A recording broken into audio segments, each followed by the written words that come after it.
Boa noite. Estamos iniciando o programa Cresce Brasil, que é coordenado, produzido pelo PNBE, Pensamento Nacional das Bases Empresariais. Esta noite, nós vamos falar sobre emprego, produtividade, estágio, o trabalho do estagiário, o que dificulta os nossos trabalhadores de arrumarem um lugar para trabalhar. E para conversar sobre isso, eu convidei o Gilberto Guimarães. Boa noite, Gilberto. Boa noite, Roberto.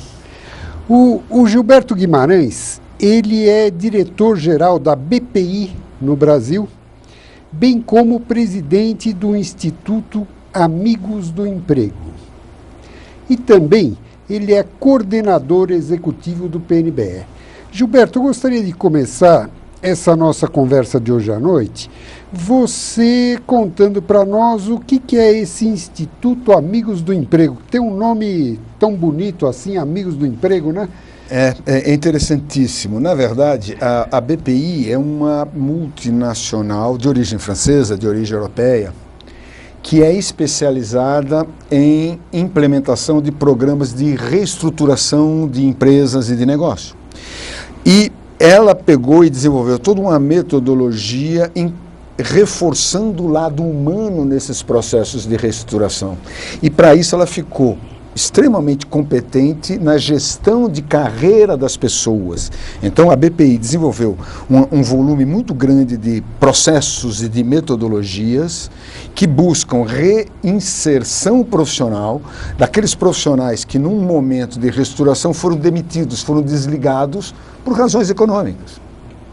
Esta metodologia, estes processos, esse know-how mundial, a BPI, que só pode ser contratada pela empresa em processo de reestruturação, ela disponibiliza através do Instituto Amigos do Emprego para ajudar outras entidades e ajudar, sobretudo, a sociedade onde ela se insere. Portanto, nós discutimos medidas e técnicas com o governo, medidas públicas de busca do pleno emprego, ajudamos várias outras, e sobretudo o próprio governo. Fazemos programas de treinamento do que a gente chama de conselheiro do emprego, para que possa-se, de maneira capilar, ajudar o desempregado anônimo, esse desempregado que não foi demitido por grandes empresas, possa encontrar trabalho e renda.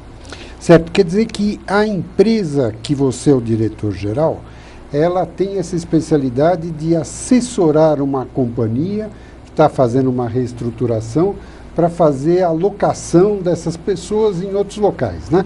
Quer dizer, ver onde está existindo mais procura, preparando uma apresentação, um currículo. Esse é a função que a BPI exerce, trabalhando para a empresa. Trabalhando sempre para a empresa. Roberto, é importante, talvez em algum momento da nossa conversa, eu gostaria de voltar a esse ponto. Porque a BPI, ela foi criada até anteriormente a uma legislação europeia. Hoje, a legislação europeia impõe, exige que uma empresa que por razões econômicas é obrigada a se reestruturar ou mudar de local e demite funcionários, ela tem que, em primeiro lugar, fazer o máximo de esforço para demitir o mínimo possível de pessoas. E segundo, apoiar esses demitidos na busca de um novo desafio de trabalho e renda, um novo desafio profissional, por lei, por obrigação legal. E isso ela faz, a empresa lá na França faz, ou na Europa, ela faz em conjunto com o governo. Em conjunto com o governo, utilizando essas empresas como a BPI, especializadas no processo. Perfeito.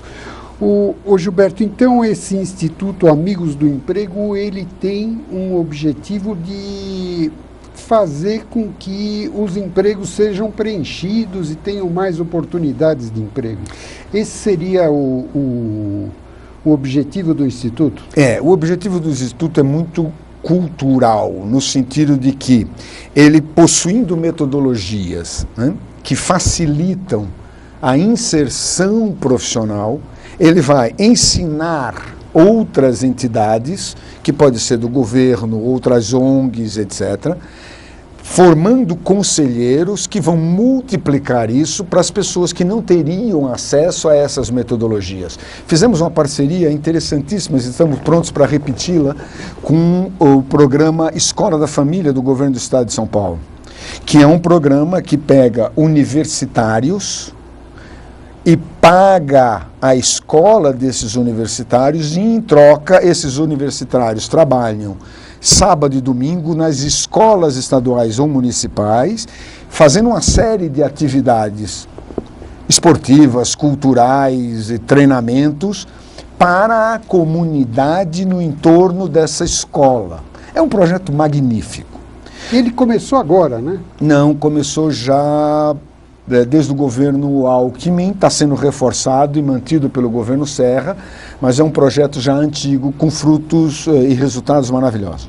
Veja, nós fizemos um grupo desses universitários e formamos como conselheiros do emprego, e nessa micro-região, no entorno, são mais ou menos 70 escolas, no entorno dessas escolas, os desempregados são atendidos e ajudados por esses conselheiros do emprego. Em paralelo, o Instituto Amigos do Emprego disponibiliza um banco de talentos disponíveis, como se fosse um site de currículos, e recebe inúmeras vagas que as empresas mandam para o Instituto.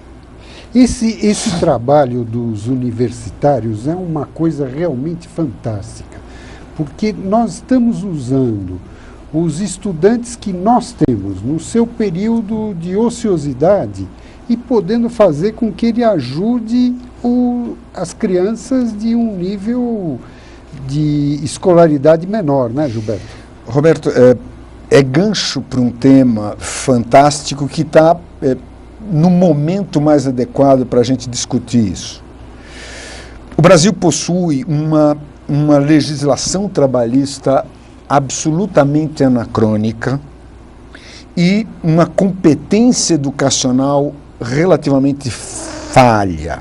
Ou seja, nós não temos os melhores resultados dos nossos alunos quando comparados com alunos equivalentes do resto do mundo. Nosso padrão de escola não é bom. Nossa lei é ultrapassada, desenvolvida na década de 40, centrada num modelo anacrônico ultrapassado italiano, da Tavola de Lavoro, que não se aplica mais ao mundo de hoje, salvo uma lei moderna, que é a lei do estágio. A lei do estágio, ela foi criada pela Lei de Diretrizes e Bases Educacionais, ou seja, o estágio foi criado como o último elo de relação, de treinamento e educação de um profissional. Ou seja, é o final, o aprimoramento daquilo que ele aprendeu na escola. Pronto, ele é uma fase de educação, ele é a última fase de educação. E não a primeira fase profissional. O estágio é usado, foi criado para o universitário. Por extensão, criou-se o estágio para o segundo grau, né? Aquele pré-universitário que passou também a ter o direito de fazer estágio. Qual é a vantagem? Você forma profissionalmente garotos que, por outro lado, teriam apenas um estudo absolutamente acadêmico nas nossas escolas, porque eram e ainda são poucas as escolas efetivamente profissionalizantes. Mas hoje em dia, Gilberto, as escolas incentivam e obrigam o estudante a ter um estágio. Ah, sim, claro.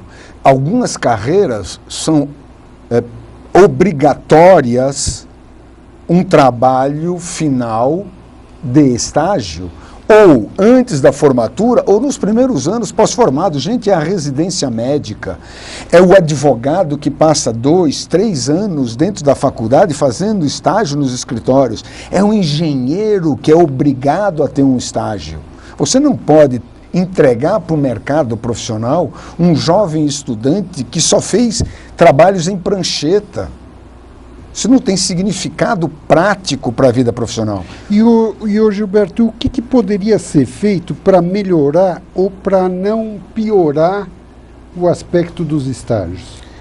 Olha, péssimas notícias. Aliás, eu não queria ser catastrofista, mas você está me chamando para temas que, infelizmente, eu tenho uma visão um pouco catastrófica das escolhas e das alternativas feitas pelo Brasil. Nós estamos em vias de ser votado 2 projetos de lei que, por decurso por urgência, vão ser votados até o final de setembro ou, no máximo, na primeira quinzena de outubro, projetos que vão alterar a boa legislação do estágio que nós tínhamos. Nesse projeto, grosso modo, o estagiário de nível médio, de 2º grau, só poderá trabalhar 3 horas por dia. E o estagiário de 2º grau, 6 horas por dia. E os 2 passam a ter direito de férias 1 mês por ano, como qualquer outro trabalhador. Como se lei do estágio fosse o primeiro degrau do emprego e não o último degrau da escola. Porque ele está lá, não é para ter férias, ele está lá para aprender, né? É demais, é demais. Com essas medidas restritivas, outra restrição, uma empresa só poderá ter até, no máximo, 20% de estágios comparado com seus empregados CLTs. Eu imagino um escritório de advocacia que todos os advogados são sócios e que só tem como CLT 2 ou 3, um contador, uma recepcionista, não poderá ter mais estagiários. É loucura. Mas isso daí não estaria previsto na nossa lei esse tipo de caso? Você acha que vai restringir, de fato, o estágio, por exemplo, numa das áreas mais importantes, onde mais ocorre estágios, que é nos escritórios de advocacia? Roberto, nós temos estimativas, quando eu digo nós, eu estou compartilhando com algumas associações que têm estudado e têm feito referências e análises sobre este problema. Nós temos uma estimativa de que vão ser deixados de ser ofertadas para o mercado 250 mil possibilidades de estágio por ano no Brasil, estágio de nível superior, e será praticamente eliminada a possibilidade de estágio de nível médio. Quer dizer que essa legislação que está sendo proposta, ela é uma legislação que dificulta, que atrapalha o trabalho do estagiário, quando nessa faixa etária o que nós mais precisamos é terminar, complementar o estudo, assim como é o pessoal da mais alta taxa de risco, que são os nossos jovens. Olha, por incrível que pareça, os números estão todos aí, é só uma questão de saber lê-los. Você falou sobre produtividade, nós vamos voltar ao tema. Sobre números, você lê o IBGE gritando e chamando a atenção que a faixa etária que apresenta maiores índices de desemprego é a faixa etária dos 18 aos 24 anos. Ou seja, o jovem entrando no seu primeiro emprego.